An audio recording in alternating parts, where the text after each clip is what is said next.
여보, 지금 어디야? 집에 있는 거 맞지? 나 아까 퇴근해서 방금 집에 도착했지. 아까부터 그건 왜 자꾸 물어봐? 아니, 당신이 집에는 잘 들어갔나 걱정되니까 그렇지? 저녁에 뭐 먹고 싶은 거 있어? 야근 끝나고 가면서 사갈게.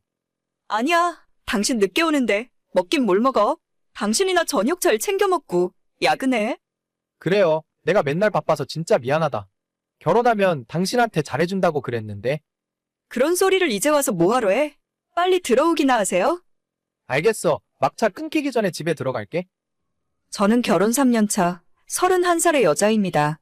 남편은 결혼하기 전부터 저를 좋다고 따라다니던 사람이었고 당시에 남편에게 큰 관심이 없었지만 2년 가까이 연애 한번 하자고 따라다니는 당시의 남편에게 마음을 열어주었어요.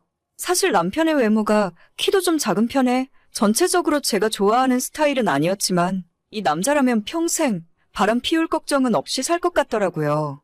남편을 만나기 전에 사귀던 사람이 제 친구와 바람을 피우면서 친구도 잃고 남자도 잃고 당시에 너무 힘들고 슬펐던 기억이 있습니다. 그렇게 저를 좋다고 따라다니던 남편과 연애를 시작했고 정말 처음부터 끝까지 헌신적으로 제게 잘해주었어요.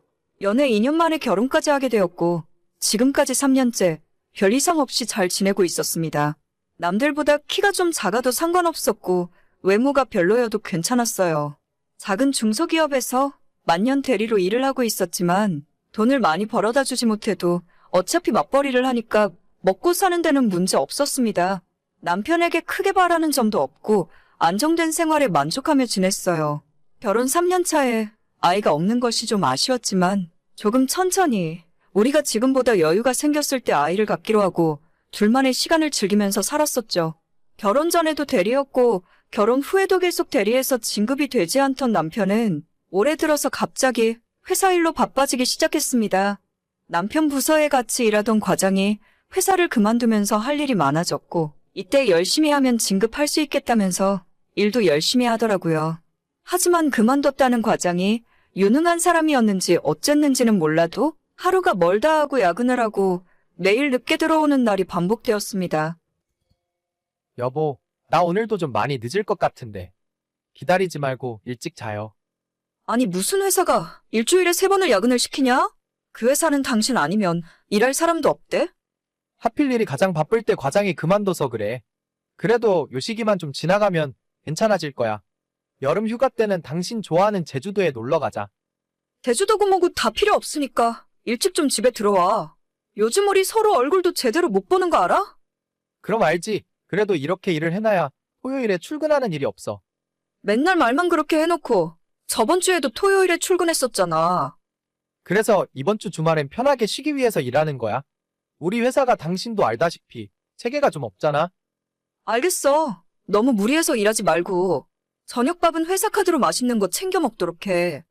알겠습니다. 오늘 진짜 늦을 것 같으니까 먼저 자. 무슨 놈의 회사가 사람 한 명 빠졌다고 매일 야근을 시키고 그것도 모자라서 주말에 출근까지 시키는지 모르겠더라고요. 인력이 부족하면 새로운 사람을 뽑아서 충원해줘야 할 텐데 중소기업이라 그런지 뭔가 일 처리하는 것도 답답하고 옆에서 지켜보는 제 마음도 까맣게 타들어갔습니다. 혼자 저녁 먹는 날이 갈수록 많아지고 주말에도 토요일에는 심심치 않게 출근을 하더라고요. 그렇게 일을 하니까 일요일에는 피곤하다고 하루 반나절 내내 잠만 자고 우리가 얼굴 보며 대화하는 것도 드물어지고 외식을 하거나 데이트를 한 적이 언젠지 기억도 잘 나지 않습니다. 저는 남편에게 기대하는 것은 별로 없는데 소소한 부부의 일상이 깨지는 것이 싫더라고요. 이번에 진급을 안 해도 상관없으니 일을 좀 줄이고 나랑 시간을 더 보내달라고 해본 적도 있습니다. 하지만 그럴 때마다 남편은 자기가 이번에 진급을 해야 월급도 오르고 우리 부부가 아이 낳고 살기에 부족함이 없을 것 같다면서 일을 더 열심히 하더라고요. 그러던 어느 날 모처럼 남편이 출근 안 한 토요일이었고 남편은 전날 늦게 퇴근하고 점심때까지 일어나지 못한 채 잠만 자고 있었어요. 저는 남편이 일어나면 밥을 먹이려고 점심 준비를 하고 있었고 요즘 너무 피곤해하는 것 같아서 보약이라도 한 채 지어서 먹여야 하나 고민이 되더라고요. 그때 자고 있는 남편의 전화기가 울리더니 갑자기 일어나 씻지도 못한 채 옷을 갈아입고 출근 준비를 하는 겁니다. 저는 남편에게 나가지 말라고 했지만 회사에 갑자기 급한 일이 생겨서 어쩔 수 없다며 저녁 먹기 전까지는 들어오겠다 하고 황급히 집을 나가더라고요.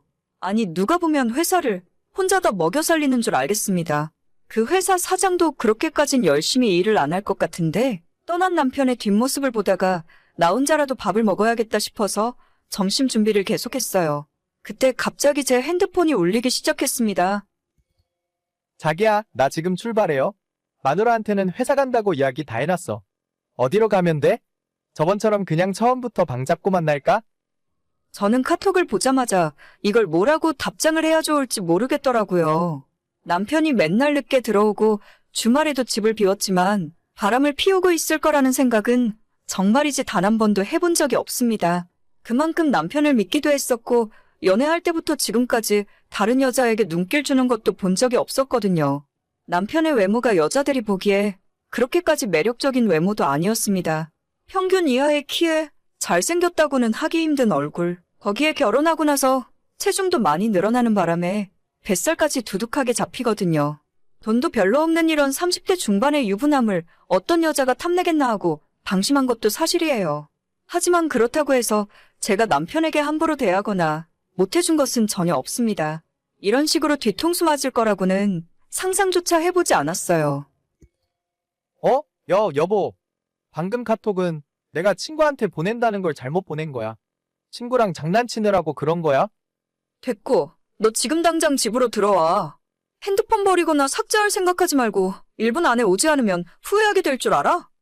여보, 일단 화내지 말고 내 이야기 좀 천천히 들어봐. 나랑 게임 같이 하는 동식이 있지?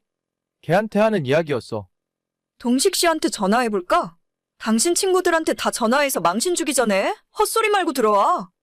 알겠어, 여보. 남편이 집에 들어오자마자 핸드폰을 뺏어서 확인하기 시작했어요. 바로 집으로 들어오라고 해서 그런지 남편은 바람 피운 흔적을 제대로 지우지 못했더라고요. 바람 피우는 여자와 나눈 카톡 대화방은 이미 지워버렸는지 확인할 수 없었지만 사진도 몇 장 찾을 수 있었고 문자와 카드 사용 내역 등 찾아보니 정말 쉽게 찾을 수 있었어요. 생각해보니 남편을 얼마나 확실하게 믿고 살았던 건지 지금까지 한 번도 남편의 핸드폰을 검사해본 적도 없었습니다.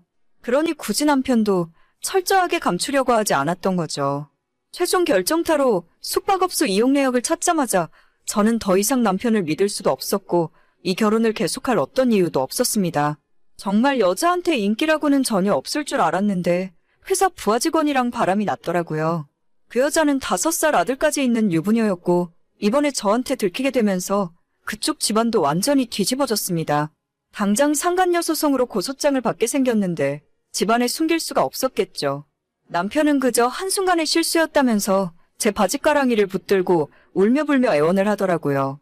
저는 외모가 좀 떨어지더라도 착하고 나만 사랑해주는 남자라면 절대 바람 같은 건 피우지 않을 거라 생각했는데 그건 제 큰 착각이었어요. 연애할 때나 우리 결혼할 때도 남편에게 다른 건 다 용서해 줄 수 있지만 나를 두고 바람 피우는 것만큼은 절대 용서 못한다고 수도 없이 이야기했습니다. 한순간의 실수였건 계획적인 바람이었건 저는 그런 건 중요하지 않다고 생각해요. 부부 사이의 신뢰가 깨진 순간 결혼 생활도 거기서 끝났다고 봐야죠. 남편과는 더 이상 할 이야기가 없고 그 이후로는 변호사가 시키는 대로 절차에 따라 진행했어요. 이혼 서류를 작성하고 남편과 그 상간녀에게 위자료를 청구했습니다. 남편은 모든 걸 인정하고 제가 원하는 방향으로 이혼 서류에 도장을 찍었습니다. 다만 그 상간녀만큼은 자긴 바람 피운 적 없다며 끝까지 우기는 바람에 소송이 진행 중이고요. 그 소송 결과에 따라서 그쪽 가정도 깨지느냐 마느냐가 결정될 것 같네요. 애까지 딸린 이혼녀가 된다면 제 전남편과 합쳐서 가정을 이루면 딱일 것 같습니다. 상간녀와 상간남의 만남이라면 천생연분이 따로 없겠네요. 못생기고 여자에게 인기 없을 것 같은 남자라고 해서 믿고 살았더니 이렇게 뒤로 호박씨를 까고 있을 줄은 몰랐어요.